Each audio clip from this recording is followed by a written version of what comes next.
Now, the Minister for Public Enterprises, Joseph Kojo, has reviewed government's plan to put 17 state-owned enterprises on divestiture to save the state from spending on it. According to him, these are defunct entities that the country keeps spending on them, and it will be prudent they are let off government's expenditure. He was speaking to the press at the Osu Castle after accounting for the stewardship of the Public Enterprises Secretariat since it was established. We are at the level of seeking cabinet approval. Like I said, 17 defunct companies have been studied by KPMG.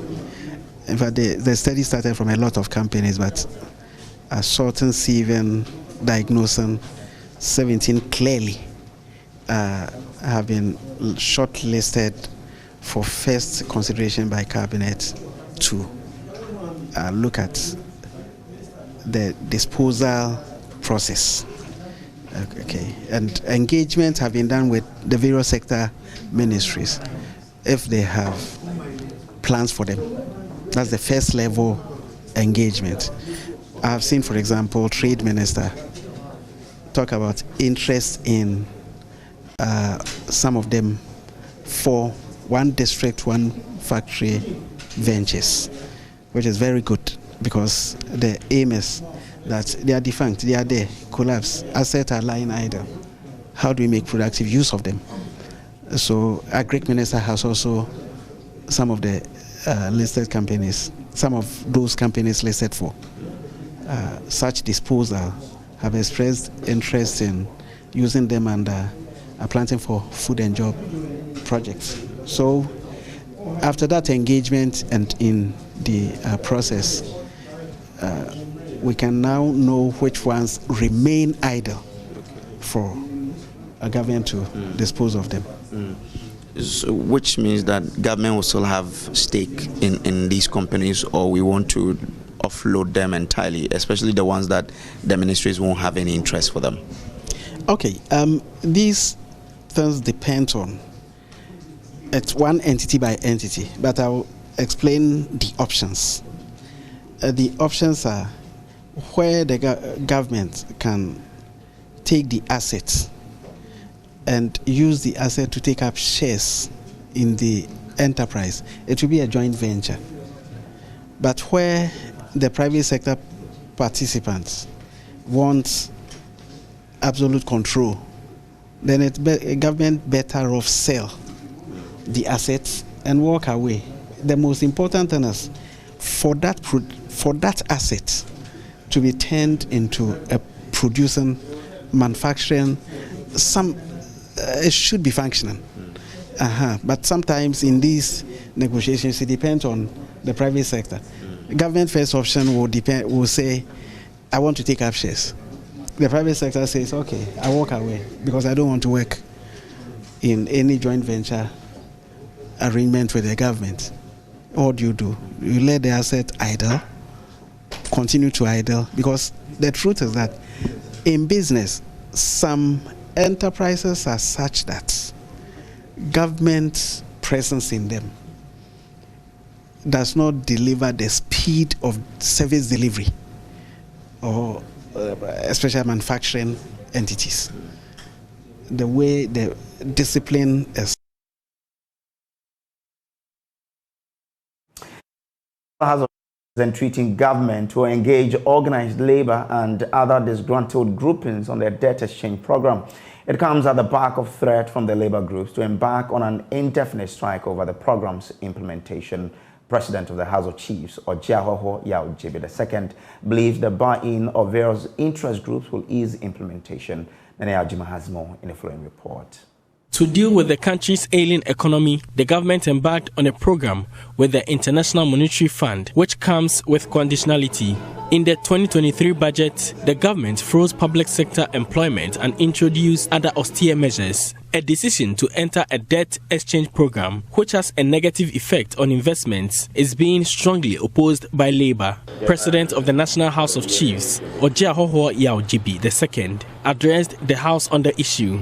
Government has announced very necessary but difficult measures to revive the ailing economy. Indeed, the austerity measures of the debt exchange program, and the freezing of public sector employment in the 2023 budget, and of course, economic policy statement of the government, as well as the consistent hikes in inflation of prices of goods and services, coupled with the haircut on government of Ghana bonds, have all caused uproar in the labor front. The government will call on the government to engage the labor front to appreciate the rationale behind the high measures introduced in the budget. At the same vein, we also call on the labor front and indeed all people affected by this haircut to reasonably dialogue with government so that we can go through the IMF program successfully. The House is also entreating the public to support steps being taken by government to improve the economy. National House of Chiefs would like to entreat all Ghanaians to support the government to roll out a successful IMF program to bring respite to Ghanaians. It is the expectation of all Ghanaians that in due course the country will secure board and management levels approval from the IMF to support a balance of payment deficit leading to the path of economic recovery. Meanwhile, the traditional leaders are encouraging investment in technology to spur the agriculture sector. Ojiahoho Yaojebi believes such investments can help reduce importation and stabilize the local currency.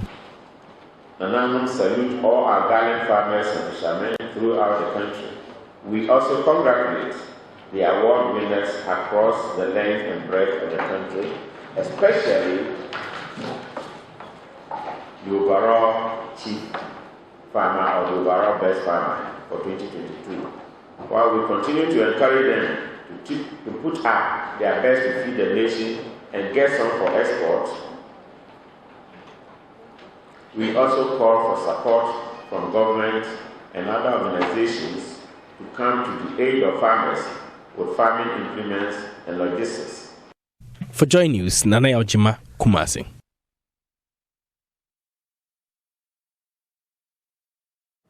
Now, after weeks of signaling its intention to block the approval of an 80 million cedis allocation to fund the National Cathedral project, NDC MP successfully scuttled the allocation. Government had allocated the amount to fund a controversial project despite public pressure to change course. Finance Minister Ken Ofori-Atta has now withdrawn the allocation. There will be more on that shortly, but first, listen to the majority MPs argue in favor of the allocation. The minority leader has forgotten. I was in an aircraft with him someday, very, very late. And when the aircraft was breaking through the clouds, the turbulence was so much that everybody was shouting, "Oh God, oh Jesus, oh God, oh Allah." That's what was happening. He was there. He himself was shouting.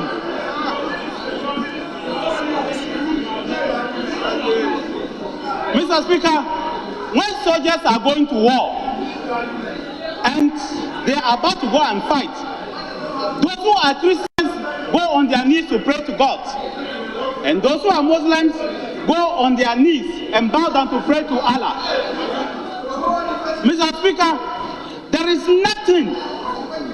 is nothing more important to us as human beings to believe that there's somebody out there who created us. Is this budget, how much is captured in this budget? And we say that we should spend 80 million cedis on God, and people have a problem with it. I don't. Me and my family, the members on this side don't. And I want the Christian community to know from today that we don't. This project is estimated to cost $382 million. Mr. Speaker, so far, the amount expended is 339 million Ghana cedis, not dollars. And the last speaker was saying that we have spent more than 30% as envisaged in the construction document. Mr. Speaker, 339 million Ghana cedis is nowhere near 10% of the project cost. So there is no overexpenditure in respect of the construction. Mr. Speaker, the National Cathedral is coming under the Monuments and Museums Board. Mr. Speaker, this is an edifice that will also provide us with the basic infrastructure for tourism as we expect our tourism potential to be harnessed. I want to end by also supporting the budget for this year's pilgrimage so that people from Ghana can also undertake this pilgrimage this year under the budget which we are passing today. So, Mr. Speaker, it is good that our Muslim brothers are in support of this project because we need to equalize and get also something out of the Ghanaian expenditure for our Christian brothers also. You heard the Defense Minister Dominic Nitul and MP for Asante-Achim North, Andy Apiakubi. The minority side also forcefully argued that the allocation was misplaced and should be rejected. Listen to MP for Ningo Pram Sam George and MP for Isunafo South, Eric Opoku.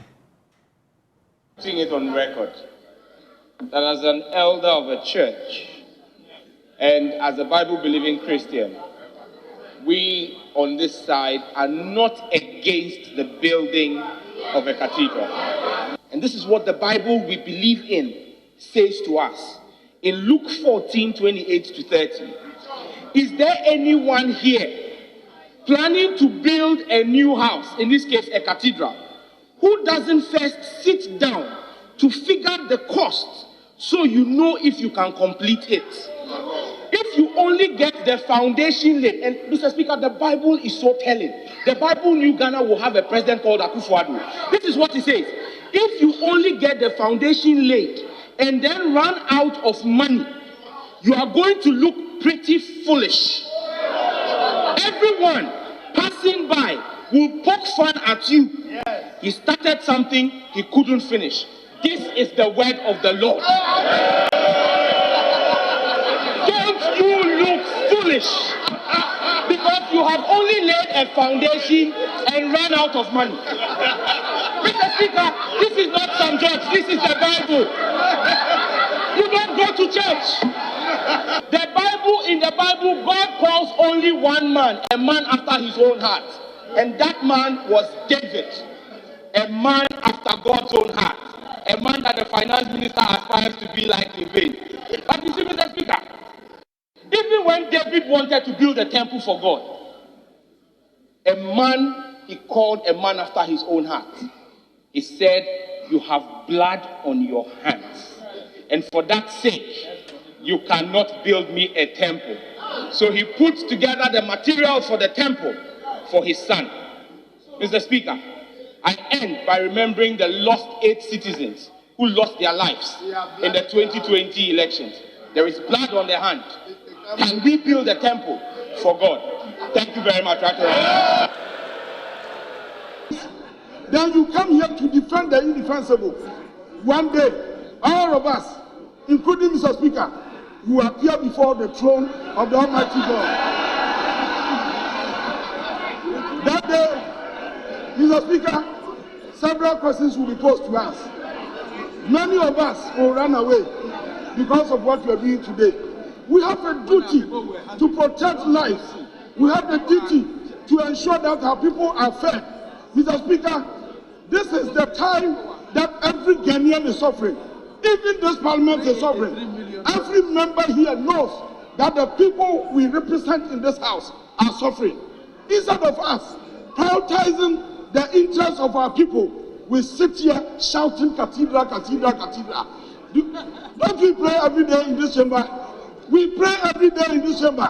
Are you saying that God doesn't listen to our prayer because we pray in this chamber? Please, don't be hypocrites. Don't be hypocrites. Don't be hypocrites. Don't be hypocrites.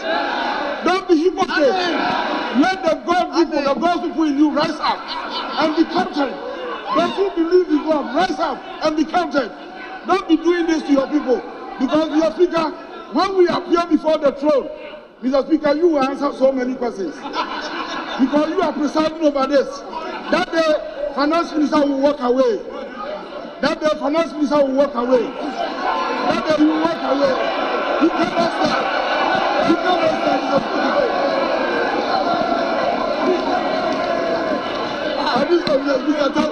question.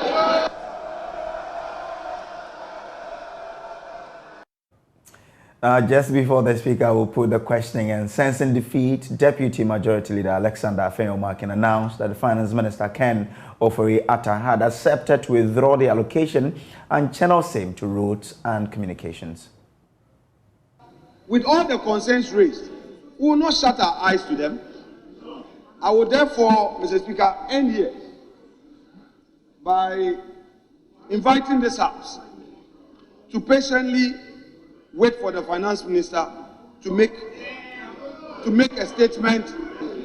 Mr. Speaker, having listened to ourselves on this 80 million cities, Mr. Speaker, it's our proposal to the Finance Minister, which proposal he is not opposed to, that since many of us file questions on roads, we, for the time being, Mr. Speaker, without letting this affect appropriation, Mr. Speaker, Finance Minister is in agreement that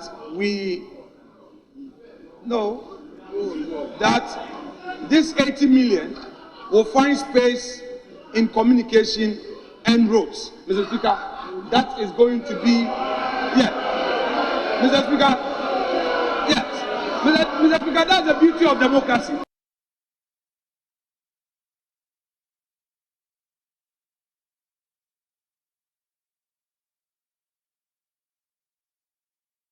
Now let's still stay in Parliament because Deputy Majority Leader Alexander Afenyo-Markin, the 2.5% VAT rate increase has been passed by Parliament despite resistance from the minority. Before the consideration stage, the minority lost a head count vote 135 to 136. Now to other stories now. And the Christian Council of Ghana, in partnership with the United Nations Refugee High Commission, has trained about 135 refugees in Ghana to gain employable skills. Speaking at the Christmas Fair and Market Day, the Director of Programs and Advocacy at the Christian Council of Ghana, Joyce Laconstainer, explained that the initiative is to make the refugees self-dependent. There's more in the following report. The United Nations High Commission for Refugees partnered the Christian Council of Ghana to train the refugees. Some of the services provided include counseling, educational support, healthcare, shelter, livelihood support, amongst others. As part of the various support services, the urban refugees organized the annual exhibition to display their products to sell and increase their customer base. The Director of Programs and Advocacy at the Christian Council of Ghana, Joyce Stainer, has been speaking to JoyNews. As part of the activities, we support the refugees. We call them persons we serve. And they go through skills training. They have hairdressing, they have dressmaking, they have catering. Some do driving, but the driving is taught outside of here at the GTI at Awudome. And then we also support some of them to do farming, all kinds of things. When you go around, you see it. But we don't have markets for them.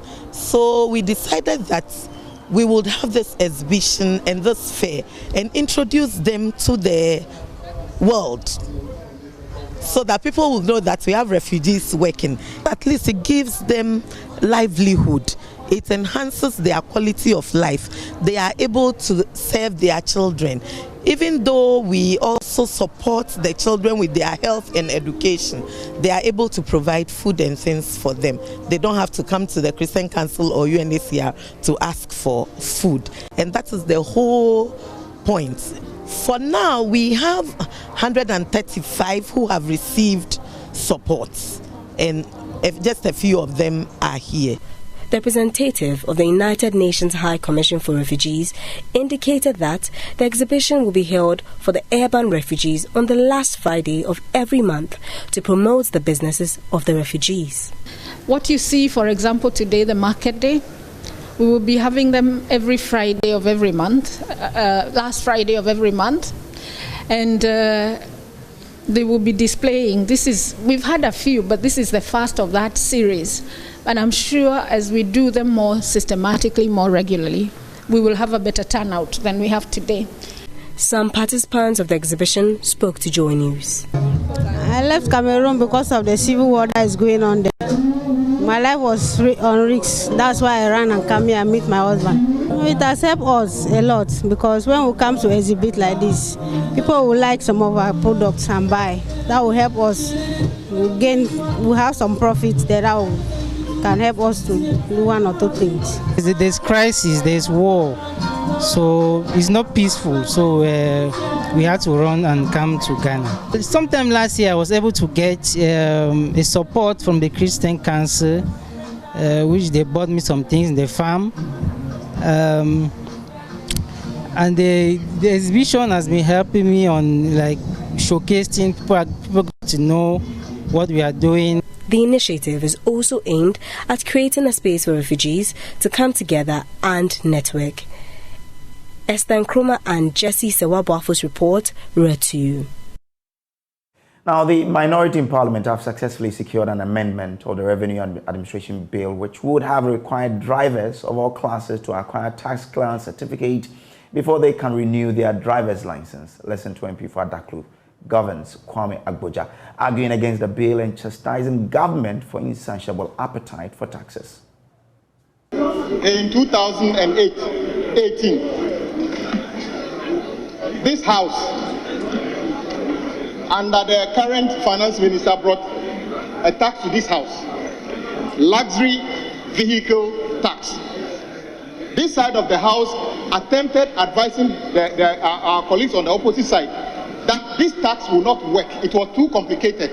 Mr. Speaker, at that time, the finance ministry attempted redefining tipper trucks, pickups on the farm as luxury vehicles. They refused. They spent Parliament's time and time of civil servants and introduced luxury vehicle tax. In 2019, they came back here and said that they got it wrong and repealed that tax. They are about to do the same thing. Mr. Speaker, as we speak, there's no Ghana Revenue's office in Adaklu district.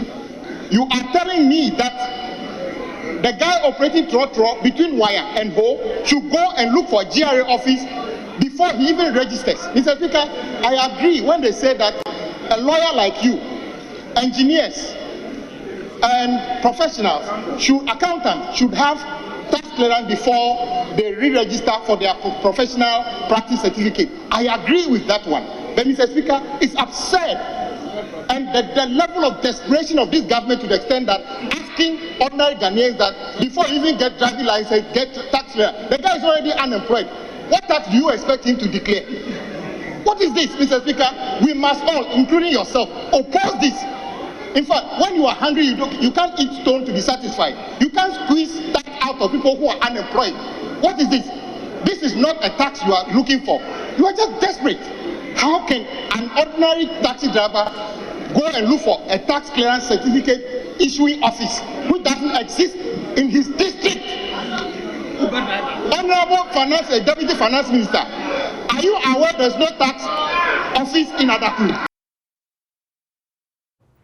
But first, Deputy Speaker and MP for Bekwai, Joseph Osei-Wusu, fought back, insisting the principle behind the bill is laudable. It's a true pity that we tend to make politics out of these. I have not been long in this house. This is my fourth term. And I recall what Honorable Joe Ajaho told us while he was here. He said, when you are at my left, watch what you say, because when you come to the right, you'll be met with the same argument. This government doesn't need revenue. Yes, this government is desperate. In fact, it must be more desperate. It should be more desperate in order to raise money to provide the things that Ghanaians want. What we should be asking is, how can we efficiently implement this tax so more revenue will be raked in? There's no point in being emotional about who or what, because if a taxi driver earns beyond the taxable income, he must pay his dues. If an Okada rider earns what is taxable, he must also earn his dues. I've heard those who say there are no revenue officers in their districts and constituencies. It may well be true. I don't know whether there's a licensing office at Tadaklu. If there's no license office at Tadaklu, but the driver at Tadaklu can obtain license, he would be able to obtain a tax clearance certificate. I am not bothered about who has to. What I'm bothered is how can we efficiently and conveniently do it. I think that is what, as members of parliament, we should apply our minds and our intellect to. Do we need the revenue? Yes. If you look at the budget, even with all this revenue, if you're able to collect all of them 100%, it will still not cover all our costs. And therefore, our argument should be, how can we maximize the revenue? How can we ensure that what we are collecting, it is efficient? So after an intense back and forth, the Finance Ministry agreed to amend the bill to take out the portion that will require tax clearance certificate to renew driver's license. I'd like to inform the House that at the consideration stage, I'll move an amendment to delete this item from the bill. Mr. Speaker, I will move an amendment to delete clause 2, which has to do,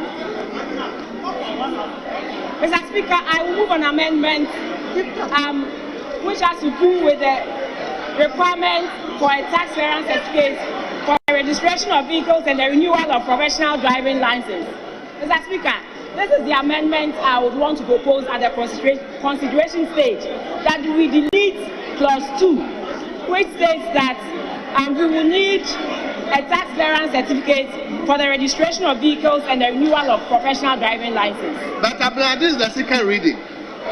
This is the second reading. I'm only informing the House that when it gets to the consideration stage, this is what I intend to do.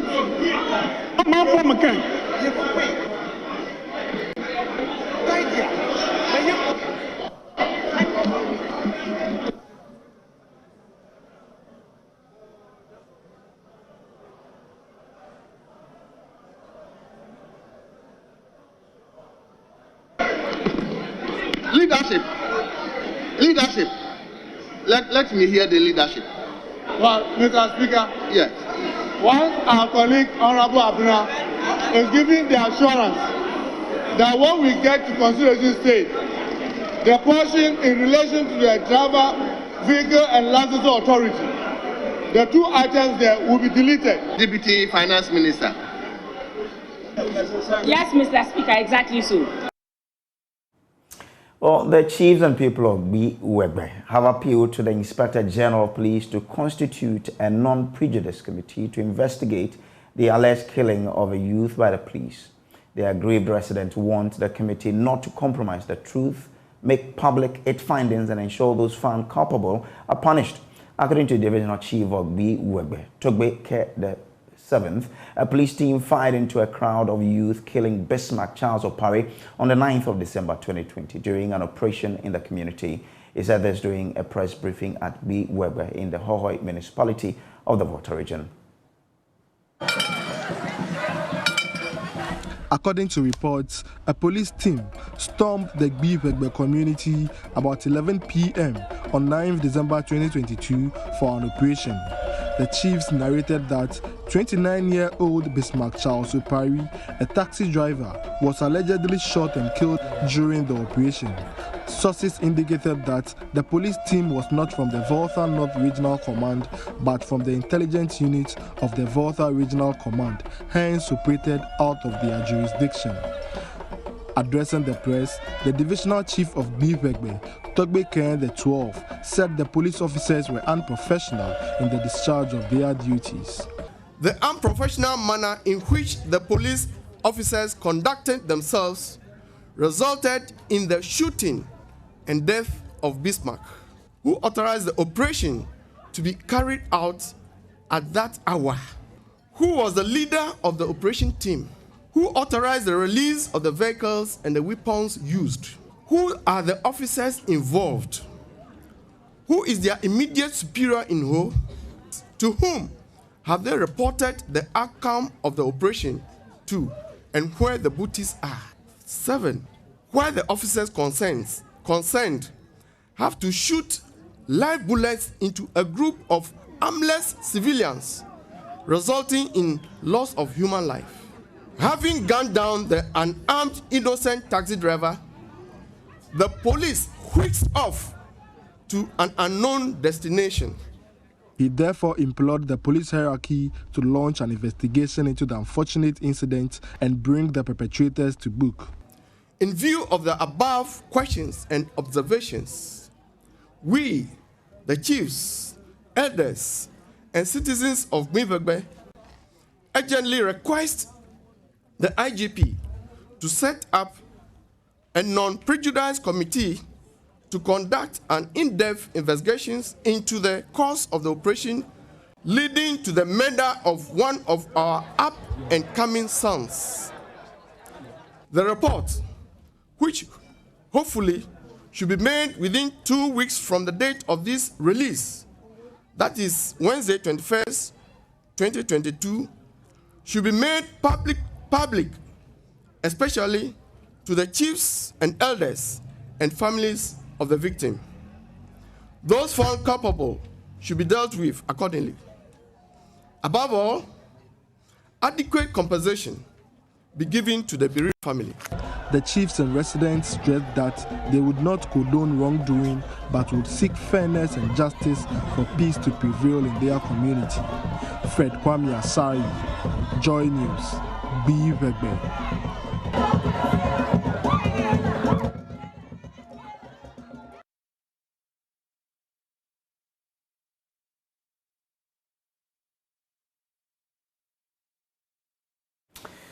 Well, the governing New Patriotic Party is calling on former President John Mahama and the NDC to render an unqualified apology to the judiciary and Ghanaians. This comes days after the newly elected chairman of the party, Johnson Asiedu Nketia, revealed the NDC did not have sufficient evidence to back its election petition. General Secretary of the NPP, Justin Kojo, insists the actions by the NDC was reckless and had the potential of exposing the country to extreme political violence. I'm surprised people want to bring that discussion or debate. He has his own style, I also have my own style. At the end of the day, we all went into our elections and won respectively. And for me, it's not a matter of being a soft-spoken person or being a loud voice or noise-making person. What is important and what will determine which political party wins in 2024 is the strategy that both or in the individual respective political parties will put in place. And for me, as the General Secretary of the New Patriotic Party, I'm more focused on strategy and as to what we need to do to win the 2024 election. And mind you, our history, our ideology are not the same. The criteria based on which NDC will elect their executives is certainly different from that of the NPP. Doing the mapping here, Johnson Asiedu Nketia against Stephen Tim, you against Fifi Kwete, Nanabi against Yamin. Looking at the capacities of your executives and that of the NDC, do you think it really match? Well, for me, 2024 elections will decide. The political party that was able to put in place a wonderful, resilient strategy in winning the election. That's the outcome. Because at the end of the day, it's not about Nanabi is A, Asiedu Nketia is B, Fifi Kwete is D. No. And like I indicated to you, we are two distinct political parties. Our history is different from their history. How our party was formed is different from how their party was formed. And again, we are in government, they are in opposition. So what we need to do to retain power is different from what they need to do to win power, to win the elections. So we are two different political parties. So lastly, you had an advice for Fifi Kwete. Can you say that again? No, but as you know, I'm senior to him. I became General Secretary before he did.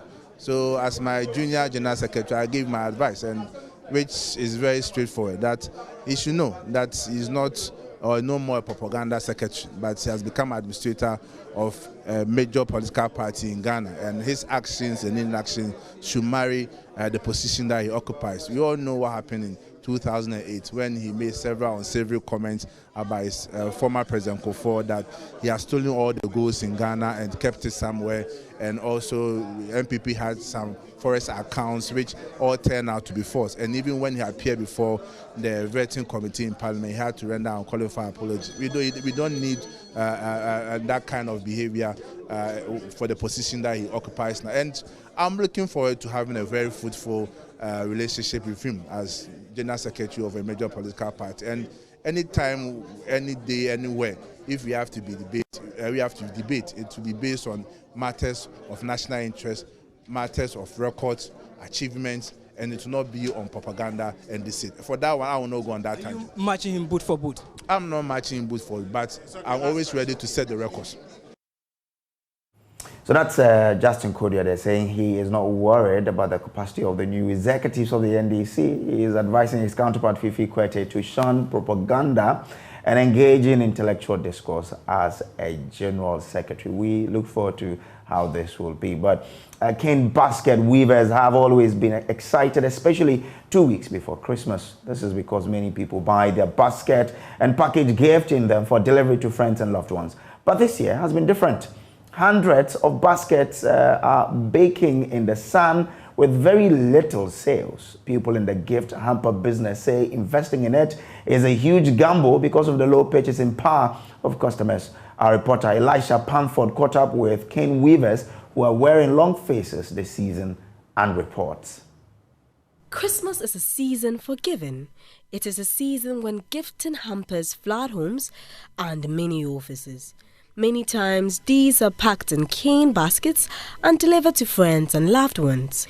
Usually, cane basket weavers are the happiest because of the increased demand for baskets. Unfortunately, business has been slow this season. Finance Minister Ken Ofori-Atta announced that as part of austerity measures, gift hampers have been cancelled. There shall be no hampers for 2022. All non-critical projects must be suspended for 2023 financial year. With many private businesses also feeling the economic squeeze, cutting out hampers from the budget seems like a reasonable thing to do.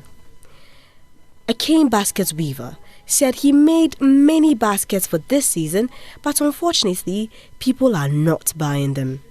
Hundreds of baskets remain stuck in their shops with only a few days to Christmas. We all heard our finance minister, Mr. Ken Ofori-Atta, saying that this year there will be no hampers, and it is affecting us. It's affecting us, really affecting us, because we've already invested in the basket. It's a seasonal job. It's a seasonal job, so we know definitely they will come and purchase for us. But from the look of the marketing, we are not seeing it like we've been expecting. This year I do hampers 2,000 pieces. By 50 self. So economy make hard, bro. The system make hard. So they go on like last year.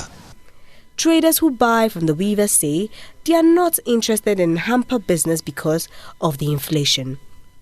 Prices of goods have increased and customers are unwilling to spend more this season. They say the system is very hard. There's no money in the system. So if there's no money, how would they come and patronize us and buy it? Where last year, then when I feel so we support you home, and I mean you so inside I make me go far from market near there. They make me from someone bring me be, and I did now market near there. Some customers who find it convenient to purchase already packaged hampers say this year prices are off the roof, and so they would find other ways of sending gifts to their loved ones. So this time around here, trust me, nobody go buy hamper. Then go chop the Martin for house. After Christmas, then go chop the Martin. Things are very expensive now. Christmas hamper, no bro. No, I get twins for house. So I for buy this thing, go do it. No. I go take the money, give the twins. First, the cost, but nowadays, I don't go feel buy, it cost. The time I buy like 45 cedi or 60 Ghana. But right now I go ask no, they say 2.53 million. Where I get that money, I go buy rice, one half bag be. Make I could give my kiddie, then I buy a bobby. I put for inside. Many are praying for better economic times ahead. Elisha Pamford's report read to you. This is still News Desk on the JoyNews channel. We'll take a quick break. We will be back with business. Stay with us.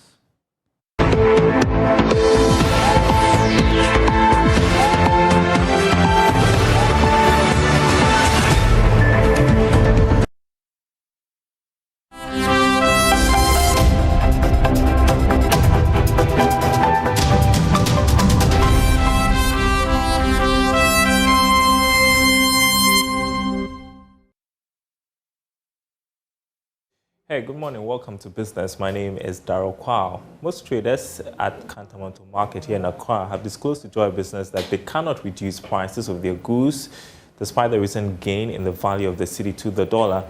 They say reduction would take time since they bought their goods when the cedi had depreciated. President of the Ghana Union of Traders Association, Dr. Joseph Beng, had said that members of the association would start reducing prices of goods at the market. Here's more in this report. Most traders in Kantamanto Market here in Accra have disclosed to Joy Business that they cannot reduce prices of goods despite the recent gain in value of the cedi to the dollar. According to them, they bought the goods between 13 and 14 cedis to $1, and therefore it would take some time before prices of their wares will go down. This is coming after President of the Ghana Union of Traders Association, Dr. Joseph Obeng, said some members of the association have started reducing prices of goods at the markets. But the traders in the Kantamanto Market disagrees. The dollar has come down though, but you know, as we went for the goods, dollar was somewhere 13 cedi, 14 cedis. So we have to wait to sell the old stuffs in the shop before we can adjust to the 5 cedis. Yeah, we are selling as old stock. That is 15 cedis to equivalent to $1. Okay. Yeah, until that one finished, that is when you can import the new goods. That is. Some of the traders also claimed that consumers were not shopping in this festive season as compared to last year. People are not buying, but we cannot compare it to last year because prices of products have become very expensive and there is no money. Items which were sold for 2 cedis to 5 cedis is now 10 cedis to 15 cedis. By last year, Last year was better, but this year hasn't been good because of the cedi depreciation to the dollar. Business is slow this year. Meanwhile, some customers are pleading with the traders to reduce their prices of their goods to conform with the recent gains in the cedi to the dollar. The increase is too much. I see the dollar has come down, but still, these are high, and we are suffering. As the people in the country, we are suffering. So we are pleading with the government to come and check things in the market because how they are increasing the things is too much. We can't buy. So immediately the dollar come down, they should reduce the things. For now, one cannot tell whether the cedi will continue with its recent gains or otherwise. From the Kantamanto Market, Akofa Atipu reports read to you. All right, let's take you to the Ashanti region where some retailers of consumer goods claim they have little to do in calls for reduction of prices of goods on the market. They are pointing to importers, suppliers, and manufacturers for maintaining old and high prices. Lava Firm's Clinton Yabwa has more in the following report. Many stakeholders have called on traders to reduce the prices of commodities following recent economic gains. Is that the case here in Central Market in Kumasi? Consumers have anticipated the appreciation of cedi against major international currencies, and reduction in fuel prices will lead to price reduction in goods. The Ghana cedi has accumulatively gained approximately 33.6% value against the US dollar in December alone. Brent crude has fallen below $80 for the first time since January, resulting in a reduction in fuel price at the local pump, and subsequently affecting a 15.7% reduction in transportation fares. These factors are seeming determinants of the prices of goods and services for traders and the Ghana business community. However, traders have declined calls by President Akufo-Addo and regulatory bodies like the Ghana Union of Trade Association to reduce the prices of goods and services to reflect the new reality. Akosia Jaman, a wholesaler of provisions in Kumasi, laments he cannot reduce the prices of his goods because suppliers are operating with old prices. much food so much. Dollar and other currencies so from. But supplies, no, I'm going to so. It's reflective. You know, I told you, we have moved here. The final 400 cities. The Umba be 80 cities. It's got si fana no mana bafom. Let's get bafom. Na ka reflective ha. But host la e fefi no. I'm going to so. What I say, it's price need to change you. I say. It's what to say. Host la be some price no. Let's reflective ha. No mana 8 minutes. Price need to be. Nanajo Abotri, a retailer of groceries, says reducing prices of her goods will put her out of business. Kitine milo milk and salmon and the behind why you so am I and yes yet so because near money go free you dey be good them so when you say what throw card and office what be 50,000 what is no go 40,000 10,000 how be chia they say. All right, and that's it for business. Sports is coming up next.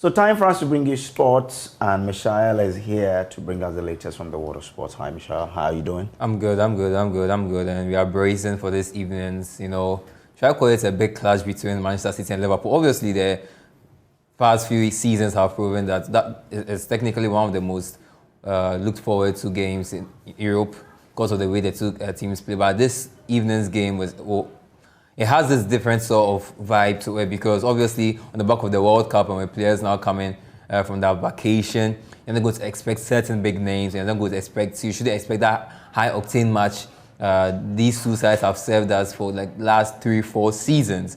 Because for Manchester City, for instance, names like Rodri and Laporte and not even Mahrez was there throughout.